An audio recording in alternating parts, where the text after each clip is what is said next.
Hello, welcome to Rebel Base, IGN's weekly Star Wars show. So this weekend I'm joined by Mr. Chris Tilley, not Daniel Krupa. Krupa has been missing for a couple of days. I don't know if we should probably try his phone or something like that. I'm not sad though, this is about time. Really? I feel like Dan's been keeping this seat warm for me for about 50 weeks, and if this goes well, I want to take my rightful place up Step here. into the hot seat full time. Yeah, on the throne. Well, look at this like a job interview then. Like, Okay, yeah. charm me. Okay, pressure's on. Yeah. So this week then, we went to Gamescom and we got to play a brand new mode of Star Wars Battlefront. Now, I mean, we play games, we like Star Wars. We're already going to be fans of this game no matter what. Yeah. But you're not much of a gamer. I'm not. I don't At have all. time to game. I'm the movie and TV That's editor bollocks. here. Everyone has time to game. Well, that is good film watching time I'm losing when I'm playing a game. Yeah. So, yeah, I don't game as much as I used to. Yeah. But, so I thought maybe this week then I would try and pitch it to you. Is Star Wars Battlefront the game to get you back into video games? Let's do it. And I think it is. And this is the reasons why. Okay. You ready? Here we go. Far away. So, first then, you get to play some of your favorite characters. Mm-hmm. So some of the big power-ups are like Luke, Vader, Boba Fett. Imagine playing as those. When was the last time you played a Star Wars game? Have you played a Star Wars game before?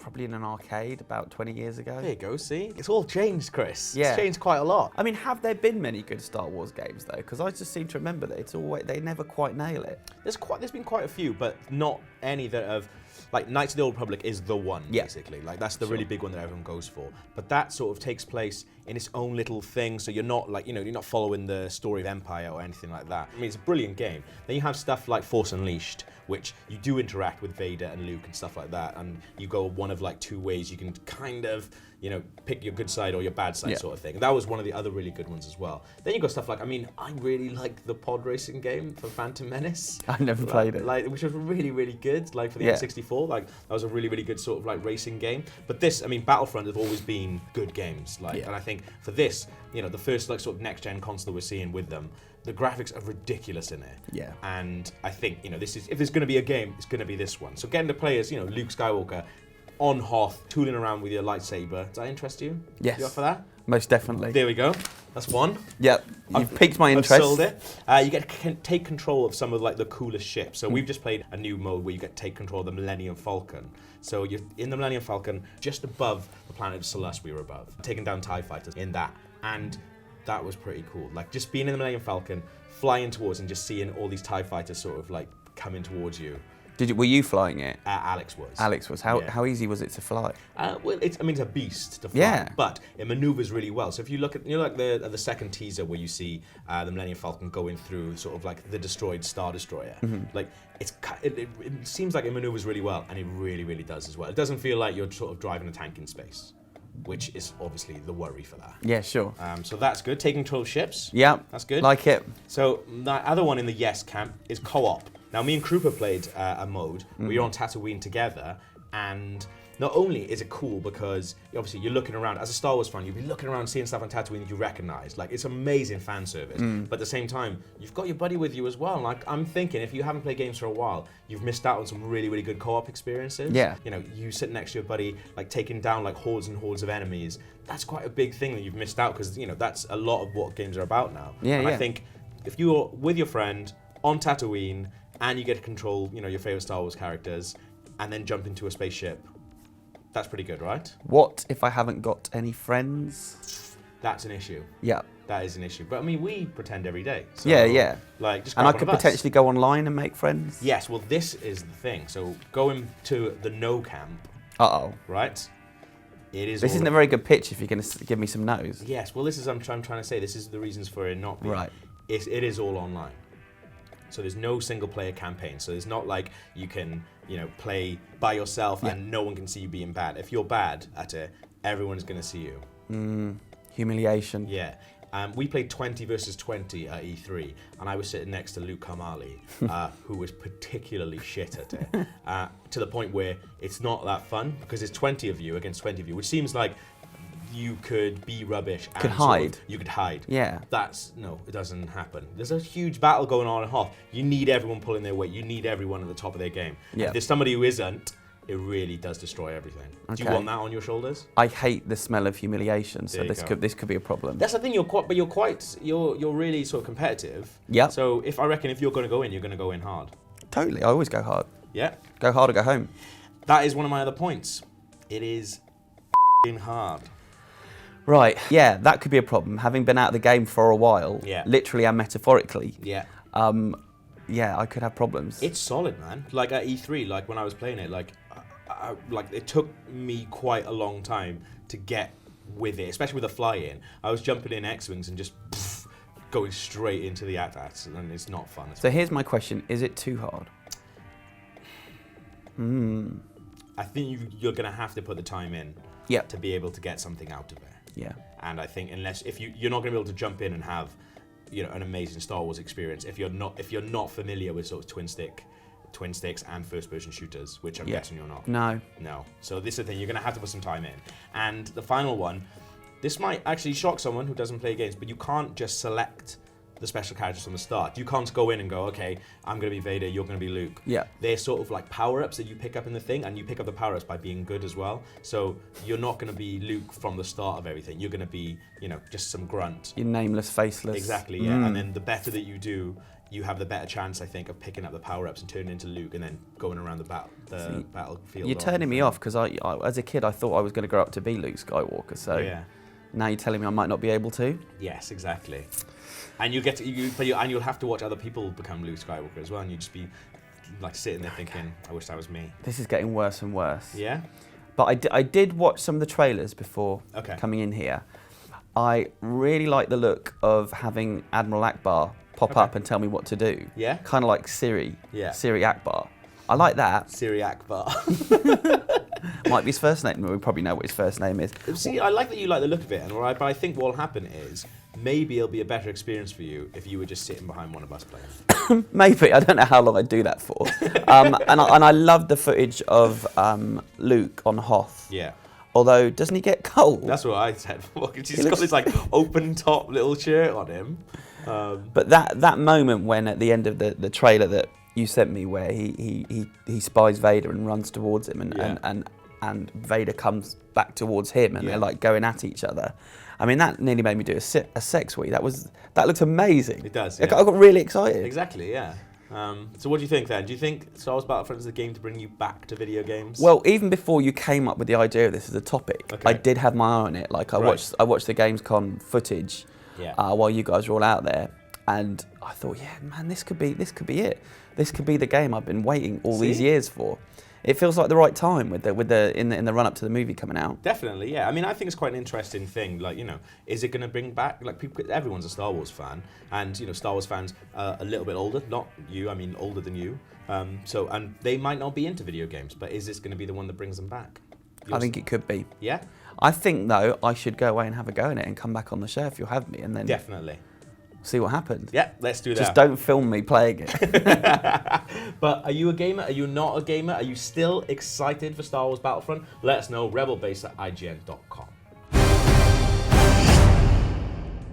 Time for another edition of Force Feedback. Now, as a section name, what do you think of that? It's pretty good, isn't it? Yeah. Pretty much the best section name that's ever been in IGN history. New. Would you say that? No. What's the best section name that's ever been? Well, you can't just push that on me. Well, Thrust you're that- saying no, so there must have been Well, one in your it's head. just average. Well, average. I don't know. What have you got anyway? What emails have you got? I've got an email Yeah. from Matt Asprey, and Okay. I'm glad you gave it to me because I would actually ask this self-same question myself. Cool. So imagine it's from me as well as Matt. Okay. Hi guys. First of all, great show. We normally don't read that stuff as You don't have to. lip service. I've you given it to didn't you. you didn't highlight it. No, we go for that. Here's my question. I've recently got into comics, and Star Wars has always been something I've been interested in since I was a child. And I was wondering which Star Wars comics you would recommend to start with. Okay. Well, I mean, to be honest, I wouldn't recommend any of the ones that have come before. I mean, there's lots of good stuff, but Yeah. there's so much of it. And if you're starting, you want to start somewhere where they're canon, and that's all the cool stuff that has just started with the Marvel stuff. Now, my personal favorite is the Leia one. I think that's really, really good, just because I just love the art style on it. And it just kind of gives her a little bit more to say, rather than just sort of standing off in the background and just being there to sort of as an extra to Luke and Han. Like, I think she doesn't really get that much to do in the films, I don't feel. No, sure. Whereas in the comic, she gets a lot of cool stuff to do. And as well, like, she has a lot of like extra characters. Like, I think the reason I like the Leia comic so much is because the extra characters are just a lot better than they are in the other ones. Like, the sort of like ancillary characters, just sort of like B characters, are really, really good in Leia. So it's not just her getting rescued every issue by, no, by definitely men. not. Like, she's a proper badass. Yeah. So yeah, I would start with, I mean, probably go with the Marvel Star Wars one from the start. But I mean, to be honest, I kind of lost interest a tiny bit in that one as soon as Vader came out, because Vader is just, it's a really funny comic. It's written by Kieran Gillen. And he's just got a really, really good sense of humor. And I think he just really nails that character as well. Yeah. So yeah, Vader, Leia, the Lando one is really good as well. But if you're looking for a really cool place to start and you can kind of get a style, I think it's issue 7, which we did in the last episode where we talked about all about like Obi-Wan Kenobi, and it's basically Luke finds Obi-Wan Kenobi's diary and goes back through it, and it's kind of like a sort of like little one-off where you see Obi-Wan Kenobi, what he was doing on Tatooine in the years where Luke was a kid. And it's actually a really, really cool place to start. So maybe with those 3, that's what I would do. Great answer. Yeah? Great question, great answer. Excellent. Here we go. Paulus Cannon says, a while ago you made the Lego Star Wars video. So we talked about like the new Star Wars sets that are coming out for Force Awakens. Yeah. Describing some of the Lego sets based on the new Star Wars movie. What you didn't touch on this video was speculation on whether these will be directly based on scenes from the film, or only roughly based on the movies as a whole. Lego's latest sets based on Jurassic World were mostly original ideas, and only a few sets were actually based off the movie. So I was wondering whether you guys thought the same would happen with the Force Awakens sets. I think it'll be a mix of the both. I actually thought the Jurassic World ones did a really good job of incorporating bits from the film and then other bits as well, even just like vehicles and things like that. I think you want a mixture, don't you? Yeah, definitely. You don't want it just to slavishly kind of copy what you see in the movie. You want to expand that universe a little bit as well. Definitely, yeah. A bit of both, and then you can do what you want between the two things as well, and make them interact in the way you want them to. You know what I mean? I thought that, from my opinion, the Jurassic World ones were really, really good with that. This guy's not having it though. But I think that it's never going to be just the stuff from the film, because they want to sell as much as possible, I guess. But then, stuff like, the Millennium Falcon the new Millennium Falcon from Force Awakens, it's going to be its own set, and it's going to be the biggest Millennium Falcon ever. So, yeah, I guess you kind of want to mix it up, I suppose, yeah. Definitely. Yeah, well, that's it for Force Feedback this week. But if you have anything you want to send us or ask us, let us know, rebelbase@ign.com. This is a brand new section on Rebel Base. Now, Krupa went away and left me with a job of coming up with a name for it, and I haven't done that. So Okay. it's basically... What is the section? The section is the cool thing of the week. So something cool, Star Wars related. Yeah. It could be a meme, it could be a cool video, it could be just a bit of merchandise that we found, something that someone has sent in, and I need a name for it. Yeah. What are you saying? Star Core. I said like core, that's good. Core. Core. I think... Or Star 4. Star 4. I think Star Core would appeal to our sort of West Country viewers. But Star 4 maybe has the wider appeal. Yeah, it's more global. It's more a global term, isn't it? I like that one. Anything else? I don't know. We could come up with something better, couldn't we? Well, like Rich just said that he really likes your... All right, the Empire likes that. The Empire likes that. It's tenuous. It's tenuous, but it made me laugh. Yep. But let's kick this off anyway. Okay. So this is an amazing thing that's been doing the rounds this week. Yep. And it's a True Detective Star Wars sort of beginning titles mashup. So True Detective Season 1 and that, is it like the Handsome Family song, I think? Yeah. And it's just a really, really cool, but for both series, the titles are really, really good anyway, and both really good songs. But this one is the first one, and it's made by a YouTube channel called Star Wars Minute, which is actually a really, really cool channel that I was aware of before. It's basically a guy making really interesting features about like small characters or like small things that happen in the Star Wars universe and sort of examining them over the top. And so we'll show a little bit of that now.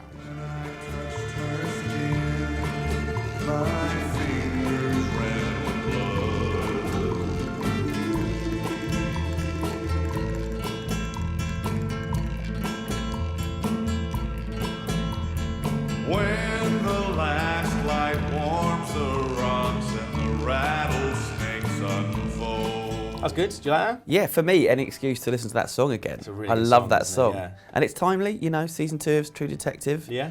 As we're shooting this, has just gone out. Yeah. Did you like I'd really liked the Leonard Cohen song they used in season 2 for True Detective. You a big Yeah, fan? like all of season 2, just didn't like it as much as Yeah. the song they used in season 1. Yeah, that is Across true. the board. Yeah. But if you like that, you can see the full thing at the link below. Now then, a new TV spot hit the internet this week. Yeah. And there wasn't a huge amount of new material in it, but it did kick off with this image. Amazing shot. Like a pan across this photograph, which was also released as a high-res still as well. Not that we want to do a show about a photo, because that would be ridiculous. Done a show about a lot less, mate. But there is lots to say about this, Yeah. because we're getting a much better look at the First Order. Yeah. I nearly said New Order there. Yeah. A proper look at the First Order, and it looks terrifying to me. Yeah. So this is the thing, like me and Krupa, for the last couple of weeks, well, for ages actually, we've been saying, you know, we don't think it's going to be as clear-cut, like good versus evil. And Adam Driver was at Comic-Con, and we had a little quote from him that said, you know, we never discussed good versus bad. Like, we never discussed that. It was like, you know, we think we're right, like they think they're right. Like, actually doing things because you think you're right is actually quite evil in itself. It's like not black and white, it's shades of grey. Yeah. Whereas this, though, come on. Yeah, well, this obviously harks back to photographs of Nazi rallies that we've seen, and Triumph of the Will and all that kind of thing. Like, Yeah. I got up a few earlier. I was Googling Nazi rallies, as I like to do on a... But you were doing that anyway. And, yeah, I mean, the imagery is very obviously reminiscent. The flags, Well, that's the thing. I thought that from the start, when you've just got these, like, the huge First Order banners behind. Like, there is... You sent me an image on Skype, and it was like, that is from the first teaser, but it wasn't. It was Nazi Germany. First Order, Third Reich, similarities there. The Empire was obviously inspired by fascism. And If that's the baddies, definitely. Yeah, isn't it? That's they've got to clear-cut. know they're the baddies. They can't be unsure of this. But I think this is kind of a trend that's happened in Hollywood movies of late. Yeah. That where it's not good versus evil, where it's much more complicated than that. That's right. Yeah. I think. Yeah, Marvel do it really well. Marvel do it. Man of Steel certainly did it. Yeah. And Batman v Superman, it looks like it's going to go in that direction. Yeah. I thought maybe the best one was the Planet of the Apes movies, where you know you can absolutely see both sides of all the the infighting with the monkeys and the same with the humans. And you know, I went on the set of the Warcraft movie, and that's going to be very similar, where That's going to be big. That one is like that. Yeah, you're just not sure what side you'll take, and I guess this makes it more clear cut, but. I think we're going to like the villains and maybe see their point of view a bit more in this movie than maybe we did in the original trilogy. I think so, yeah. I think that's kind of what it's going to be like. And I think the way that they've cast it as well, like, you know, Donald Gleeson as General Hux. Yeah. Is it? Like, he's like one of the main generals, and I actually think that's him there. Yeah, there's question marks. So it looks like Captain Phasma there, doesn't it? Hux there. Maybe that's Hux there, to be honest. Yeah, and could that be Supreme Leader Snoke at the front? We don't know what that character is going to look like, although we're imagining something quite CG. But yeah, that's a good point actually. 'Cause that's what we thought. And maybe and we haven't seen Max von Sydow yet. No, we'd assume that he's so tall though. We should be able to clock him there. Yeah. Well, that guy on the right looks like he's got grey hair. Actually, if you think about it, and how tall she is. Yeah, so Captain Phasma is massive, and when she was on stage at Comic-Con, she dwarfed every single body else. That person there is quite tall. That could be him. Could be him. So we can see from that photo as well that they've got a huge amount of manpower, but also some firepower. Like we can see some TIE fighters with white wings, which we haven't really seen before. No. And in the background, what do you call them? Do you call them AT-ATs or AT-ATs? AT-AT. Okay, I call them AT-ATs, so that's what we'll go with. Right. But looks like a slight redesign. Like the neck's kind of looks like it's a bit missing, which that was a way to take them down. Exactly, so maybe they've learned from it. They've got right. Where was the last time they taken down? Well, they were taking care of their necks. Get rid of the necks. Get rid of the weak points. Yeah, they're not idiots. These bad guys. No, definitely not. And I think like obviously, you know, from this, they're preparing for war. They're not just hanging out. This is Star Killer Base, we think, don't we? Definitely, yeah. I would say there definitely is. And a new planet, maybe. I don't think it's going to be Hoth. No. So we don't know what that is yet. But it's got also just talking about the stormtroopers. I don't know if you guys talked about this, but there was some packaging for the figures that gave you a little bit of their history and what to expect. So we're asking the question, how evil are they? Okay. This doesn't sound good. So on the side of the packaging of the Stormtrooper figure, it gives a bit of the history, and it says, these former protectors of galactic peace mercilessly crushed resistance across the galaxy. Their white armor came to symbolize oppression and the indomitable power of the Empire's will. That's the previous incarnation. Now, the rise of the First Order ushers in the next chapter in the Stormtroopers' legacy as a new era of ruthless brutality begins. That's Bad guys. That's not good, is it? No. That's really negative. Who's writing that? It does beg the question. I've been thinking about this though. Okay. Those celebrations at the end of Return of the Jedi, the Battle of Endor. Why are we? This is like going in at half time, 1-0 up, and like lifting the trophy. Well, then I guess this is a couple of years later, so we didn't know it was gonna. Like they think we won the Battle of Endor. That's the end of it now, isn't it? Yeah. But obviously not. That was just the beginning. This looks way, way worse. They than won the anything battle, we've but done. they didn't win the war. Yeah. This is it. So every time now I see those celebrations, I'm going to be like, idiots.